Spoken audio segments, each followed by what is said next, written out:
శ్రీ సంజీవదేవ్ గారి ఆత్మకథ తుమ్మపూడి 14వ భాగం 18/9/2025వ ప్రకరణం. మాయావతి ప్రకృతి సౌందర్యం. ఆల్మోరా గురించి చెప్పుకున్నాను నేను ఇవాళ.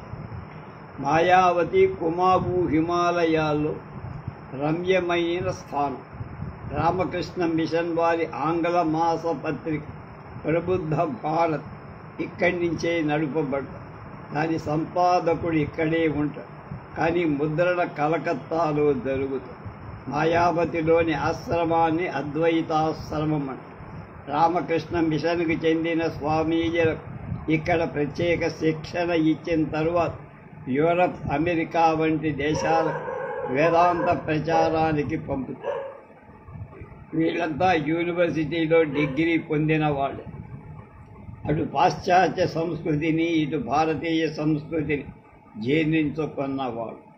ఈ సుందరత హిమాలయ ప్రకృతిలో, అందులో నిర్మలమైన పారదర్శకమైన శరత్కాలంలో ఇటువంటి దీప్తిగల సంస్కృతి పరుల మధ్య నివసించడం అదో అలౌకిక ఆనందంగా అనిపించింది నాకంటున్నాడు సంజీవదేవ్. మేఘాలు లేని రోజు అక్కడ నుంచి ఉత్తరంగా చూస్తే అనంతమైన గాఢ నీల గగనం, క్రింద సుందూరపు హిమశృంగ ఆకాశంలోకి చొచ్చుకొని ధవళ కాంతులను ప్రసరిస్తున్నట్టుగా ఖండాలు ప్రసరిస్తున్న ఆనంద ఖండాలుగా గోచరిస్తాయి.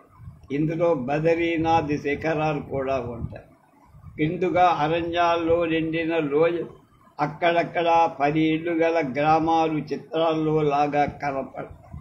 ఎటు చూసినా జల జల సెలయేళ్లు ప్రవహిస్తాయి. చల్లగా తెల్లగా ఈ ఆశ్రమానికి చెందిన తోటలు, దొడ్లు, పశుశాలలు అన్నీ సుందరంగా కనిపి. ఈ స్థలం నిజంగా ప్రకృతికి లీలా నికేతనం. దీనికి తోడు విశ్వ సంస్కృతి కూడా. ఇక్కడ నుంచి ఉత్తరంగా సుదూరాన పశ్చిమ టిబెట్లో ఉన్న ప్రసిద్ధ హైందవ తీర్థస్థలాలైన మానస సరోవరానికి, కైలాస పర్వతానికి మార్గం ఉంది. లోహాఘాట్, పిథోరా ఘట్, అలాగే ఆస్కోట్ మొదలైన స్థావరాల మీదుగా ఇక్కడికి కొద్ది దూరంలో తూర్పున ప్రవహిస్తున్న కాళీ నదిని దాటితే అవతల నేపాల్ రాజ్యంలో అడుగుపెట్టినట్లే. చిరుత పులులు, పెద్ద పులులు మొదలైన వన్యమృగాలు రాత్రుడి ఆశ్రమం చుట్టూ కుక్కల్లాగా తిరుగుతూ ఉంటాయి. ఈ ఆశ్రమాన్ని స్థాపించిన వాడు వివేకానందుని ఇంగ్లీష్ శిష్యుడైన కెప్టెన్ జేవియర్ దంపతులు. 1897లో వివేకానందుడితో పాటు భారతదేశం వచ్చి 1899 మాయావతిలో స్థిరపడిపోయారు. కెప్టెన్ జేవియర్ 1900లో తన మరణ పర్యంత ప్రబుద్ధ భారత్కు మేనేజర్. తర్వాత కొంతకాలం శ్రీమతి జేవియర్ ఇక్కడే ఉండి తర్వాత ఇంగ్లాండ్ వెళ్ళిపోయి.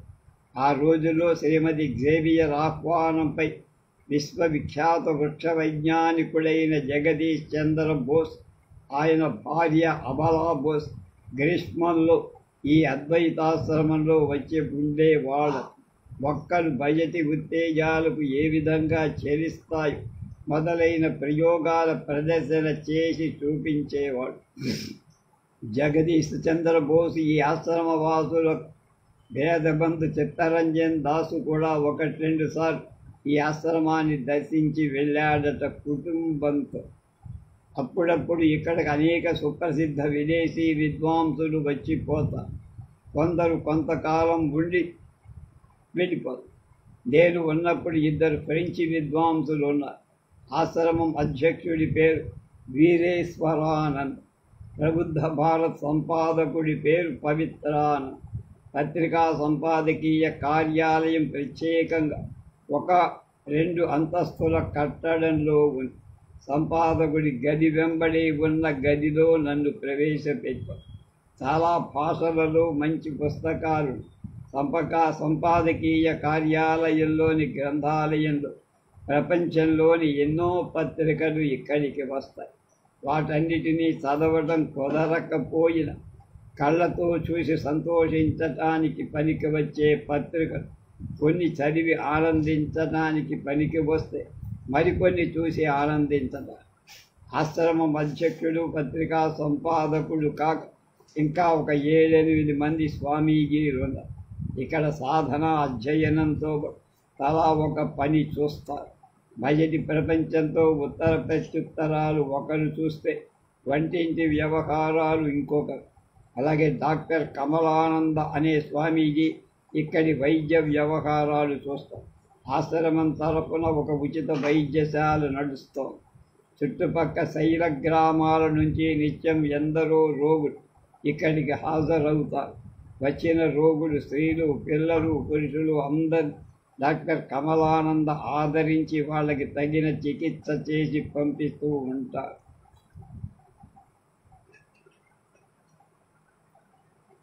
ఈ ఆశ్రమానికి వివేకానంద 1901లో వచ్చేశారు.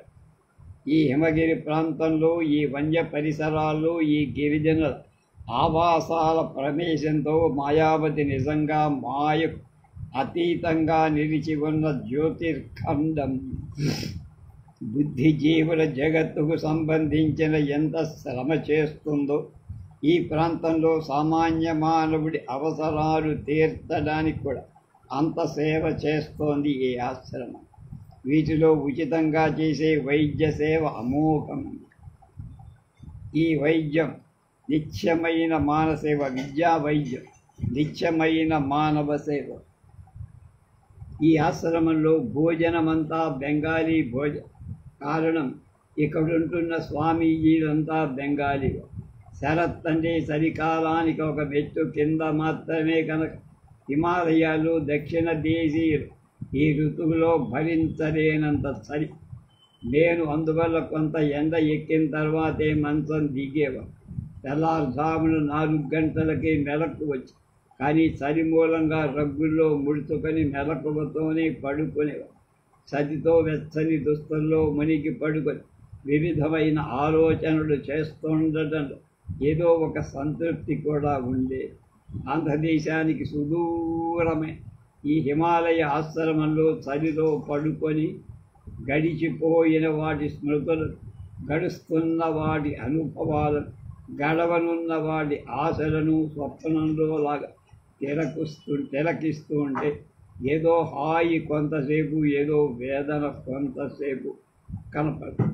ఉదయం కాలకృత్యాలయ్యాక ఏవో తీపి పదార్థాలు తిని తేనీరు తాగేవాళ్ళంటే ఇక్కడ అంతేవాసులందరూ కలిసి దాక్షిణాత్యుడిని నేనున్నాడని ఒకరోజు ఉప్మా చేశారు.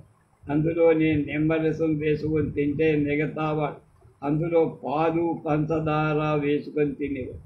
తర్వాత ఎవరి గదులకు వాళ్ళు ధ్యానానికి వెళ్ళిపో. నేను మాత్రం వీరి ఆధ్యాత్మిక విధులలో దేనిలో కూడా అంతగా పాల్గొనేవాడిని కాదు.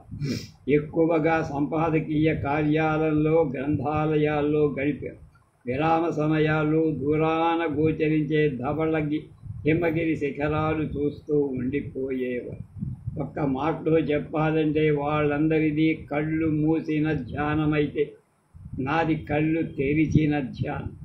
అసలు అందులోనే భేదం లేదు. అసలులో రెండింటికి భేదం లేదు. అనంతరం 12-1 గంటల మధ్య భోజనం, చపాతీలు లాంటివేవీ లేకుండా మామూలుగా వరి అన్నం, కూరలు. ఆంధ్రులాగా బెంగాలీ కూడా బియ్యపు జీవులు. భోజన సమయం చాలాసేపటి. ఎక్కడెక్కడి విషయాలు ఆ సమయంలో చర్చకు వచ్చేవి. బెంగాలీలో, ఇంగ్లీష్లో కూడా సమాధానం సాగేది. న్యూయార్కులోని వేదాంత కేంద్రం ఏ విధంగా పనిచేస్తుంది అనే విషయం మొదలు ఆశ్రమంలోని ఆవు దూడల విషయం వరకు ఏ విషయం మొదలుపెట్టేవాళ్ళు కాదు.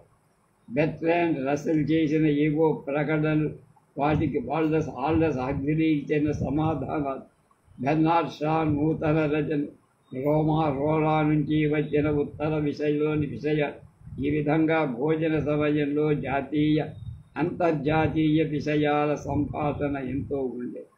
వారిలో 30 సంవత్సరాలు తక్కువ వయసు వాళ్ళెవరు లేరు. నేను మాత్రమే 16 ఏళ్ల పడుచువాడు. అందువల్ల వాళ్ళంతా నన్ను తమ కనిష్ట సోదరుడిగా చూసుకోవాలి. ఏవైనా లోతు విషయాలు చర్చిస్తూ ఒకసారి ఏమంటావంటూ నా వైపు చూసేవా. నేను బెంగాలీలో సమాధానం చెప్పాలా, ఇంగ్లీష్లో సమాధానం చెప్పాలా అని కొంచెం తటపటాయిస్తే బెంగాలీలో అడిగితే బెంగాలీలో, ఇంగ్లీష్లో అడిగితే ఇంగ్లీష్లో నాకు తోచిన సమాధానం చెప్పి సిగ్గుతో తల వంచుకునేవాడు. నా సమాధానాలు ఒక్కోసారి వాళ్ళకి నచ్చేది, అందుకు సంతోషించేవాడు. అంత గొప్ప వాళ్ళ నోటి నుంచి వెలువడే ప్రశంసలు భరించడం కూడా కష్టమే, ఇక నిందలను భరించడం అంతకంటే. అందుకని వారి నుంచి ఎక్కువగా ప్రశంసలే పొందేవారు. సాయంత్రం 5 గంటల ప్రాంతంలో మళ్ళీ టీ తీసుకొని ఎక్కడి వాళ్ళక్కడ అరణ్యంలోకి ఎవరికిష్టమైన దారిని వాళ్ళు వెళ్ళేవారు. చేతుల్లో పొడిగాడి అడవి కర్రతో, నెత్తికి చెవుకు కప్పి కోతి కుళ్ళాయితో మంటికి సంపాదకుడు పవిత్రానంద నేను కలిసి మరొక వైపు నడకకు వెళ్ళేవారు. ఉత్తరంగా అరణ్యంలోకి నడుస్తున్నంతసేపు ఎవరు మాట్లాడు. చాలా త్వరగా నడిచి చాలా దూరం వెళ్ళిన తర్వాత ఒక ఎత్తైన ప్రదేశంలో బండల మీద కూర్చొని మౌనంగా ఆయాసం తీర్చుకునేవారు. పర్వత మార్గాల్లో, ఎత్తు ప్రదేశాల్లో నడవటంతో త్వరగా అలసట వస్తుంది, చాలా బరువెక్కుతుంది. అంత చల్లదనంలో కూడా దాహం వేసి నోరెండుతుంది. ఈ హిమాలయ సంధ్యలో ఒక ఎత్తున కూర్చొని క్రమేణా పొగమంచుతో కప్పబడుతున్న ఆ దూరపు రహస్యమయ ప్రకృతిని చూస్తుంటే కళ్ళు వాటంతటవి నిమీలితాలైపోయి హృదయం ఏదో అనిర్వచనీయ ఆనందాన్ని అనుభవించే, ఏదో కనిపించని రూపలావణ్యం కనిపిస్తున్నది, ఏదో వినిపించని శబ్ద మాధురి వినిపిస్తున్నట్టు. అటువంటి దివ్య క్షణాలలో అక్కడ ఆసీనులమైన మా ఉభయుల సంభాషణ మౌనంగానే జరిగే. హృదయాలు మాత్రమే మాట్లాడుకునేవి, కానీ పెదవులు కాదు. తిరిగి ఆశ్రమానికి వచ్చేటప్పుడు మాత్రం మేము నెమ్మదిగా అంతకంటే నెమ్మదిగా మాట్లాడుకునేవాం. తెలుగు భాష గురించి, తెలుగు సాహిత్యాన్ని గురించి, ఆంధ్రుల ఆచార వ్యవహారాల గురించి ఎన్నో విషయాలు అడిగి తెలుసుకునేవాడే. నాకు బెంగాలీ తెలిసినందుకు తానెంతో సంతోషిస్తున్నానన్నాడు పవిత్రానంద్. ఆయనకు తెలుగు తెలియనందుకు నేను ఎంతో విచారిస్తున్నానన్నా. విషాదంతో నిండిన చిరునవ్వు మెరిసింది ఆయనలో. 20 హిమాలయాల్లో వింత అనుభూతి. మాయావతిలో 2 ఫ్రెంచి వాళ్ళు ఉన్నారు. కొద్ది రోజుల నుంచి 2 పురుషులే. వాళ్ళ పేరు ఆంధ్రే, జీన్. వీళ్ళ వయస్కులు సుమారుగా 40. ఆంధ్రే స్వభావ సహజంగా ఉండే, కానీ జీన్ స్వభావం కొంచెం ఎగ్జెంట్రిక్గా ఉంది. ఉభయులు మంచి విద్యావంతులు. ఫ్రాన్స్లోని సారబాన్ విశ్వవిద్యాలయం బాగా సాహిత్య పరిశోధన చేసినవారు. ఇంగ్లీష్ బాగా మాట్లాడతారు, కానీ అంత బాగా రాయలేదు. ఒకరోజు నేను వీళ్లతో ఎక్కువగా గడిపుతాను. వీళ్ళ దగ్గర ఫ్రెంచి భాష నేర్చుకోవడం ప్రారంభించాను. ఫ్రెంచి భాష ఉచ్చారణ చాలా కష్టంగా ఉండే. బెంగాలీలో లాగా వ్రాసేదొకటి, పలికేదొకటి, స్పెల్లింగ్ కూడా చాలా కఠినం. ఫ్రెంచిలో వాక్య నిర్మాణానికి లింగ భేదం, వచన భేదం చాలా ముఖ్యంగా ఉంటాయి. ఇంగ్లీషు వీటిని బట్టి విశేషణాలు కూడా మారుతాయి. విశేషం ముందుండి విశేషణం తర్వాత. ఇంగ్లీష్లో కూడా ఈ పద్ధతి లేకపోలా. కొంచెం కవిత్వమయంగా చెప్పాల్సి వచ్చిన ఎటర్నల్ బ్యూటీ అనటాన్ని బ్యూటీ ఎటర్నల్ అంట. ఫ్రెంచి భాష ప్రారంభించిన సూరత్వంలో తర్వాత కొనసాగల. అందుకని ప్రారంభ సూరత్వంగానే ఆగిపోల. కొంచెం తాబేలు నడకతో నడిచి కుందేలు నడకతో నడవాల్సిన మాటే. కానీ నేను మరికొన్ని విషయాలు కూడా అధ్యయనం చేయటం ప్రారంభించినందుకు ఫ్రెంచి భాష తాబేలు నడకలోనే ఉంది. పవిత్రానంద సహాయంతో పాశ్చాత్య తర్కశాస్త్రం, పాశ్చాత్య తత్వశాస్త్రం కూడా అంత లోతుగా కాకపోయినా అధ్యయనం చేయటం ప్రారంభించి లాజిక్, మెటాఫిజిక్స్, ఈస్టరిక్, ఎపిస్టమాలజీ, ఆంటాలజీ మొదలైన పాశ్చాత్య తాత్విక విధానాలు సన్నిహిత పరిచయం ఏర్పరచుకోగలిగారు. కొంత దూరం అరుచిగా ఉండేది, మరికొంత దూరం ఎండుదనంగా విసుగ్గా అనిపించేది. ఫ్రెంచి మిత్రుడినే ముగ్గురం కలిసి ఒక రోజంతా అరణ్యంలో గడపదలిచాం.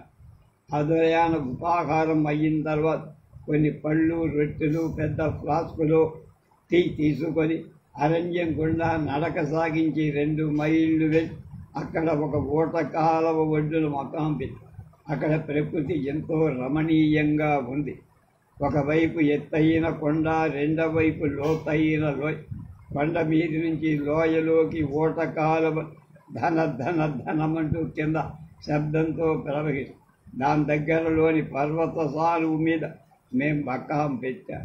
అక్కడ కొన్ని నిలువైన దేవదారు చెట్లు నిలిచి అటు ఆకాశానికి ఇటు కొండకు ఎంతో సౌందర్యాన్ని ప్రసాదిస్తుంది.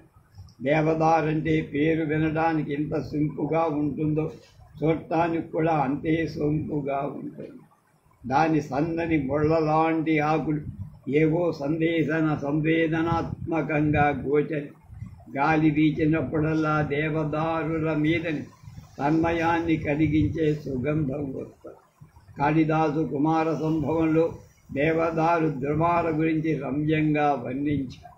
మాయావతికి వచ్చింది మొదలు ఇంగ్లీష్లో అప్పుడప్పుడు అంచెప్రాసలతో చిన్న కవితలు అల్లే ప్రయత్నం చేశారు. స్వర్గీయ కవయిత్రి తోలు దత్తుని గురించి చదివారు.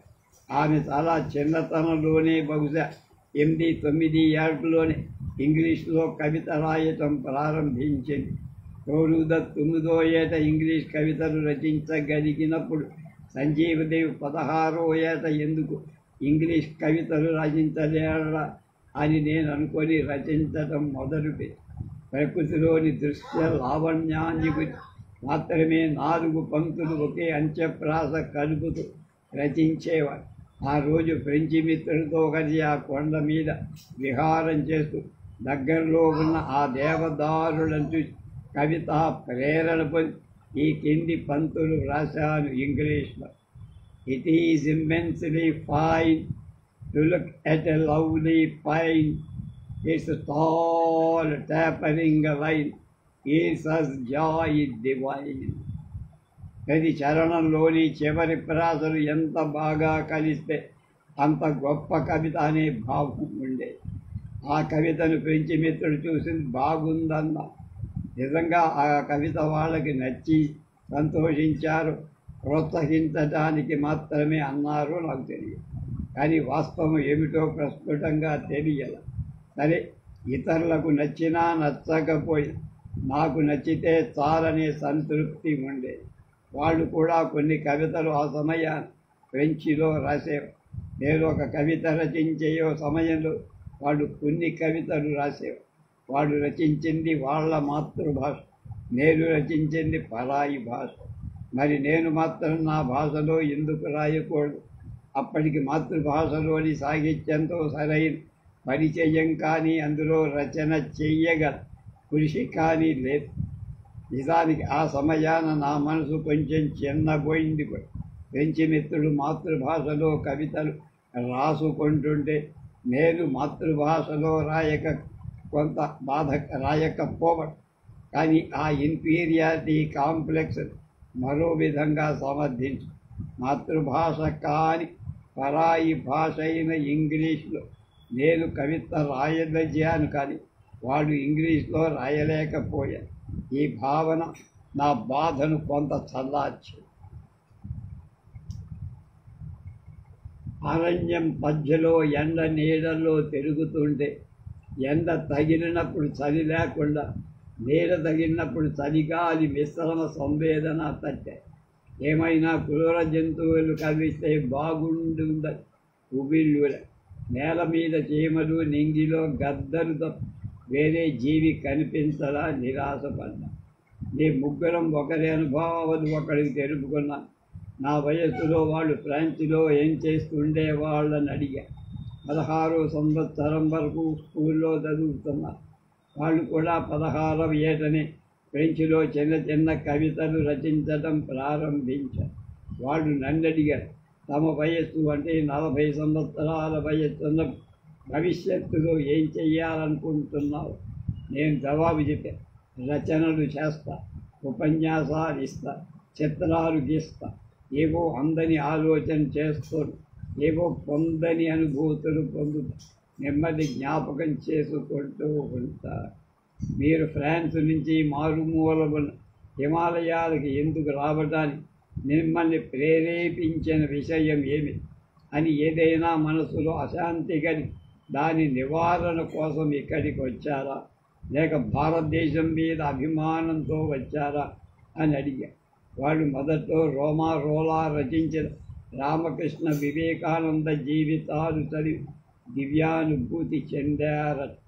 అప్పటి నుంచి భారతదేశం వెళ్ళి రామకృష్ణ మిషన్ వారి కార్యక్రమాలు చూడాలని ఆకాంక్ష కలిగి ఇటీవలనే భారతదేశానికి వచ్చి దేశమంతా రామకృష్ణ మిషన్ వారి కేంద్రాలన్నీ సందర్శించి చివరకు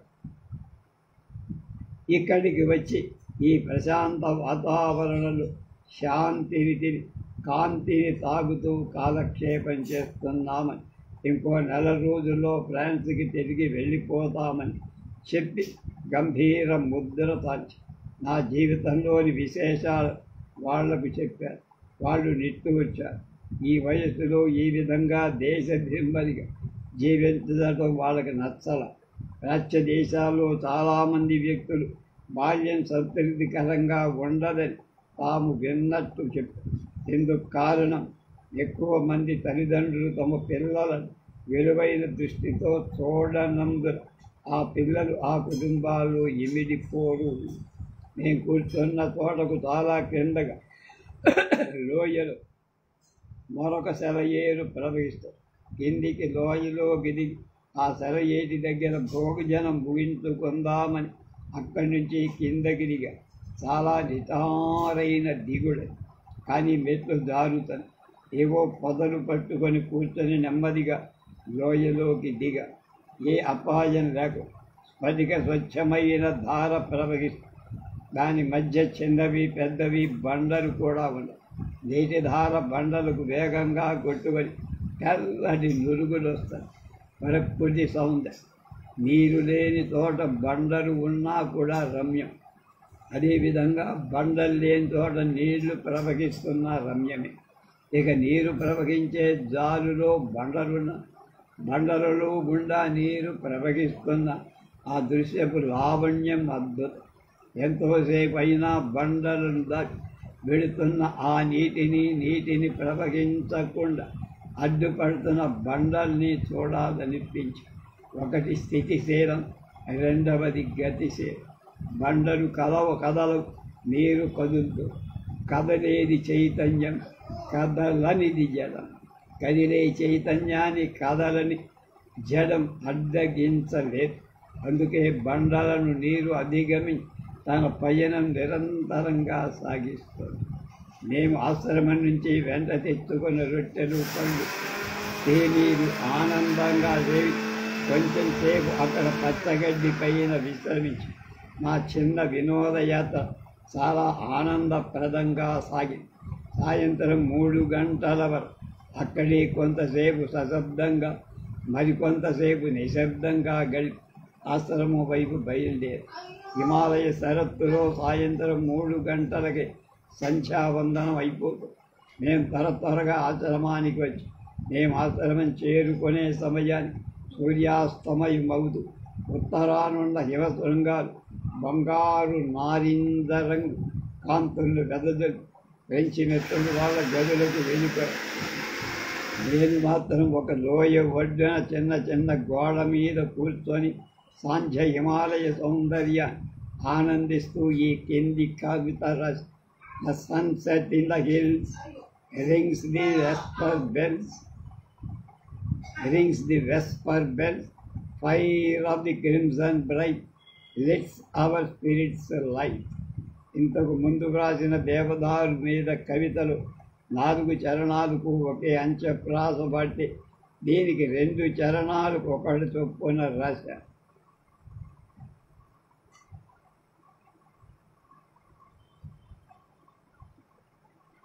ఆ రాత్రి భోజన సమయంలో స్వామీజీలు అందరి ఎదుట నా సంధ్యా గీతాన్ని చదివి వాళ్ళంతా సంతోషి లెట్స్ అవర్ స్పిరిట్స్ లైట్ అనే 2-3 సార్లు అన్నారు పెద్ద. ఇక వీళ్ళందరికీ నాది మరో కవిత ఏదీ వినిపించకూడదని నిర్ణయించుకొని దీన్ని వాళ్ళంతా బాగుందన్నారు. నాది మరో కవిత వారికి నచ్చకపోవడం కనుక వారికి నచ్చిన కవితతో ఆపడం మంచిదని నా ఉద్దేశ్యం.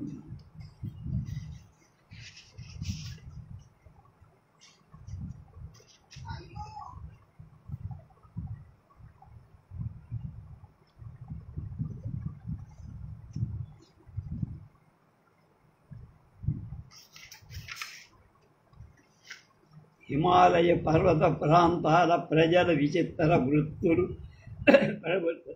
అధ్యయన కలాపాల నుంచి కొంచెం విరామం తీసుకొని ఆరామం పొందాలనే ఇచ్ఛతో ఉదయాన హాస్పిటల్ జరగానే డాక్టర్ కమలానంద దగ్గర ఇక్కడ కూర్చుంటే ఈ ప్రాంత ప్రజల ఆకృతులకు ప్రకృతులకు కూడా పరిశీలించే అవకాశం దొరుకు.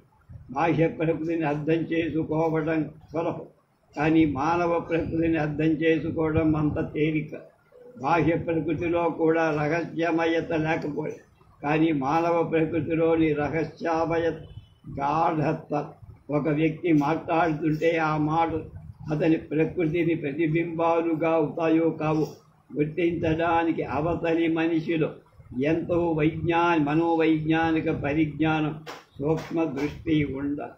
ఇన్ని ఉండి కూడా ఎక్కువసార్లు వాస్తవాన్ని గుర్తించకపోవడం జరుగుతూ ఎదుటి మనిషి స్వభావం ఒక విధంగా ఉంటే దాన్ని మనం మరో విధంగా అర్థం చేసుకొని మనం అర్థం చేసుకున్నది వాస్తవమని మోసపోతుంది. కొద్ది గుర్రాల మీద, కంచరగాల మీద కాలినడకన మరీ మంచం పట్టిన రోగులు డోలీల్లో ఆసుపత్రికి వస్తున్నారు.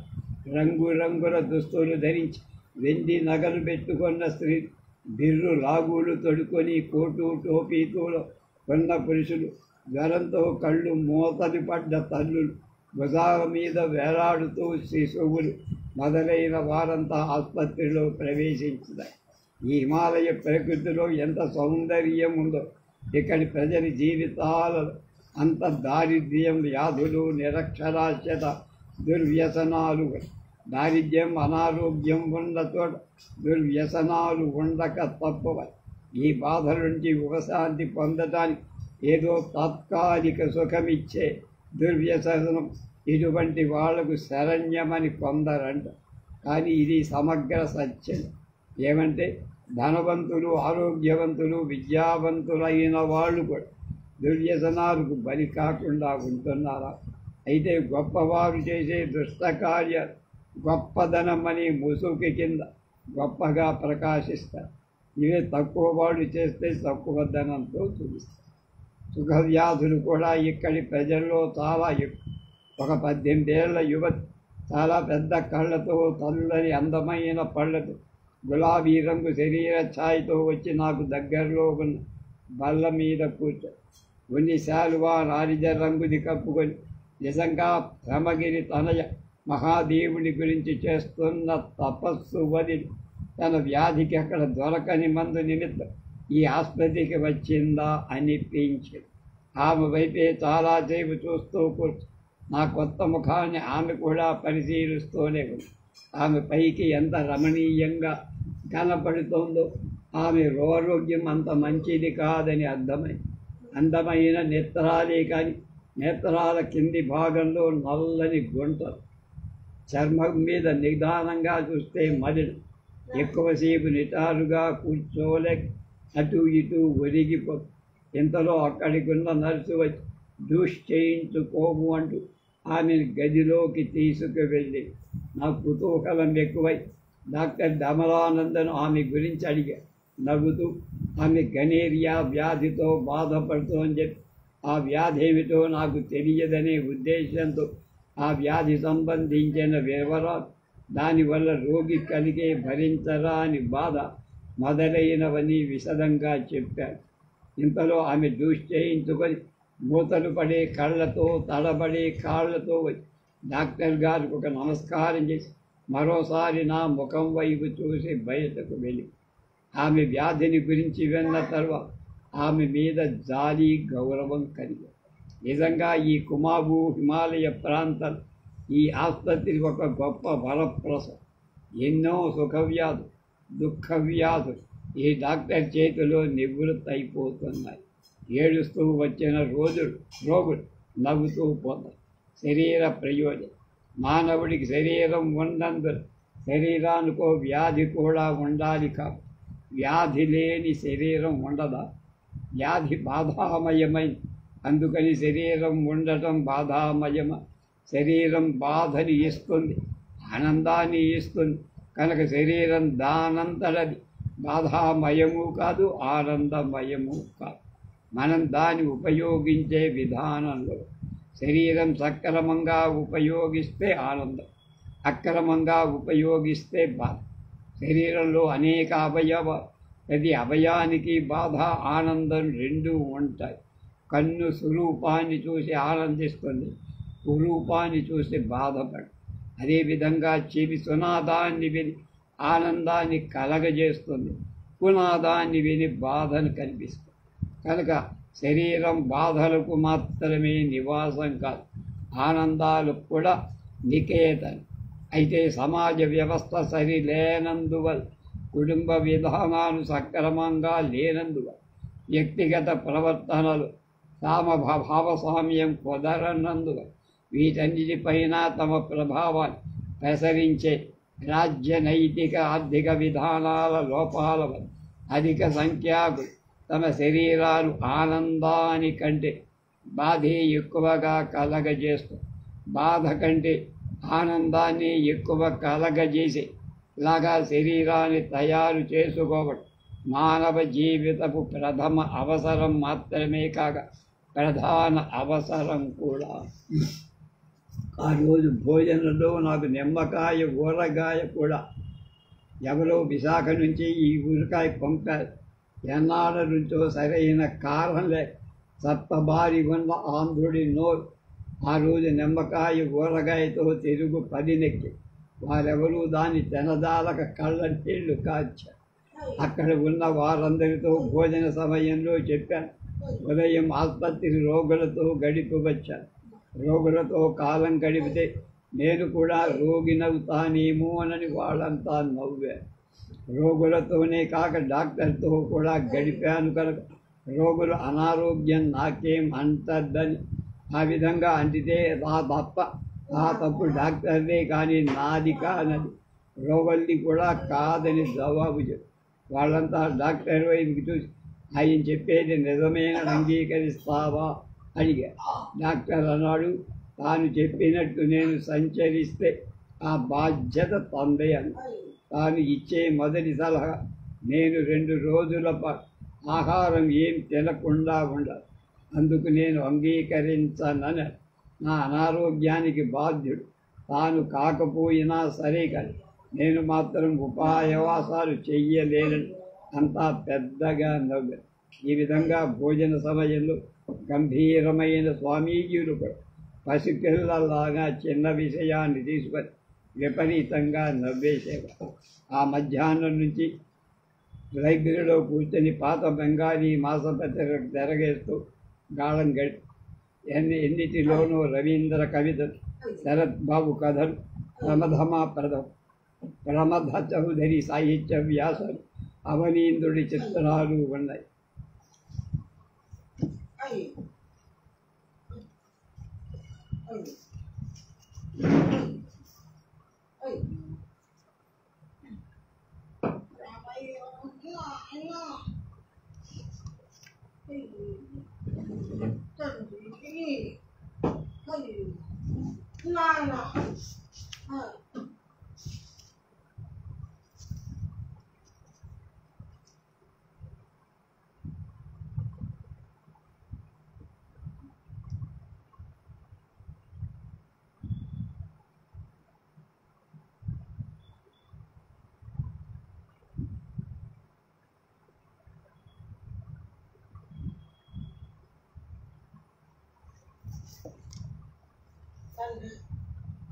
పవిత్రానందతో కలిసి చంపావత్ వైపుకు నడక వెళ్ళారు. ఈ మార్గం పశ్చిమ టిబెట్లోని మానస కైలాస ప్రాంతాల నుంచి ఇక్కడకు దాదాపు 40 మైళ్ళ దూరంలో తనక్పూర్ రైలు స్టేషన్ వరకు ఇండో టిబెట్ సరిహద్దులో ఉంటున్న భూటియాల్ అనే దేశ దిమ్మరి వ్యాపారస్తుల ద్వారా ఈ మార్గం గుండా టిబెట్ సరుకులకు భారతదేశపు సరుకులు టిబెట్కి ఎగుమతి దిగుమతి అవుతాయి. ఈ పని కంచరగాడిదల ద్వారా శమరీ మృగాల ద్వారా సాగుతాయి. అరణ్యాల్లో నిండిన హిమాలయ మార్గమంతా కంచరదా గాడిదలే నడుస్తాయి. అరణ్యాలు అంతమై పూర్తిగా మంచుదారుడు ప్రారంభమైన దగ్గర నుంచి శమరీ మృగాలు నడవలసిందే కానీ కంచర గాడిదలు కాదు. ఆ సాయంత్రం మేము నడిచి వెళ్ళిన చంపావతి మార్గంలో ఒక బండ మీద మౌనంగా కూర్చున్నాం. ఇంతలో తనక్పూర్ రైల్వే స్టేషన్కు పోతున్న భోటియా వ్యాపారస్తుల దళం ఒకటి వచ్చి మాకెదురుగా ఉన్న కొంచెం మైదానం లాంటి భూమి మీద తమ కంచర గాడిదల నుంచి సామాను దించి బదిలీ చేసి పవిత్రానందను అక్కడే కూర్చోబెట్టి నేను ఆ భోటియా వాళ్ళ మఠాల దగ్గరికి వెళ్ళాను. కంచర గాడిదలు గడ్డి మేస్తూ తిరుగుతూ సకిలిస్తున్న భోటియాలు తాము దింపిన సామాను అందుకొని కూర్చొని విశ్రాంతి తీసుకోండి. నా కొత్త ముఖం చూసి ఇకిలించా. కొంత భాగం టిబెట్టల్లాగా మరికొంత భాగం భారతీయుల్లాగా ఉంటారు. వీళ్ళు ప్రత్యేకమైన భోటియా భాషే మాట్లాడు. అపభ్రంశమైన హిందీ కూడా. టిబెటన్లు మతరీత్యా బౌద్ధులు, భోటియాలు హిందువులు. వీరు నివసించే ప్రాంతాన్ని బోట్ అని. వీళ్ళ పేర్లు రాజపుత్రుల పేర్లులాగా కేసరసింహ, కళ్యాణసింహ, ఖడ్గసింహ అని. చాలా కష్టజీవి. అనేక విధాలైన హిమాలయ వాతావరణ వైపరీత్యాలకు అలవాటు పడ్డ శరీరాలతో మృత్యుముఖంలో భయం ఎరగని ధైర్య సాహసాలతో జీవిస్తారు. ఈ ధీరోదాత్తులైన భోటియా వ్యాపారం వీళ్లకు పరిశ్రమే తీరిక. ఈ వ్యాపారానికి సర్దారుగా గోచరిస్తున్న ఒక భోటియా దగ్గరికి వెళ్ళి కూర్చుని నవ్వు ముఖంతో నన్ను పైకి కిందకి ఎగాదిగా చూసి ఆ హిమాలయాలకు చెందిన మనిషివి కాదని గుర్తించా. టిబెట్ నుంచా అని నేను హిందీలో అడిగా. కాదు, బోట్టు నుంచి అని అస్పష్టమైన హిందీలో సమాధానం. నన్ను ఎక్కడి వాడను, దక్షిణ ప్రాంతమా, మద్రాసా అన్నాడు. మద్రాసు పేరు వీళ్ళకు కూడా తెలుసు. వీళ్ళ దృష్టిలో దక్షిణం అంటే మద్రాసు. ఆంధ్రుడని చెప్తే అర్థం కాదని ఓ అన్నా. నా ఉభయులు సంభాషణ సాగుతోంది. తాను పొగ పీలుస్తూ గుడ నాకు అందించాడు. నాకు అభ్యాసం లేకపోయినా మర్యాద నిమిత్తం దాన్ని తీసుకొని 2 దమ్ములు లాగేసరికి దగ్గొచ్చి దాన్ని మళ్ళీ ఇతనికి ఇచ్చేసి దగ్గు కళ్ళ వెంట నీళ్లు చూసి గ్రహించి నాకు అలవాటు వీళ్ళంతా టిబెటన్ తేనె తాగుతారు. దాన్ని తయారు చేస్తారు. నాకు కూడా ఇచ్చాను. అది విచిత్రమైన తేనె. అందులో పాలకు బదులు వెన్న, పంచదారకు బదులు ఉప్పు కలుపుతారు. చిక్కటి ఆకుపచ్చని డికాషన్ పొడవైన కొయ్య పాత్రలో పోసి అందులో వెన్న, ఉప్పు వేసి కంబల్లాంటి దాంతో చిలుకుతారు. అది తయారైన తర్వాత ఒక పాత్రలో కూడా నాకు ఇచ్చారు. అయిష్టం వాసన గల ఆ టిబెటన్ తేనె ఇష్టాన్ని సృష్టించుకొని తాగారు. రేపు 28వ అధ్యాయం ఉత్తర సరిహద్దులు, ప్రజల స్థితిగతులు.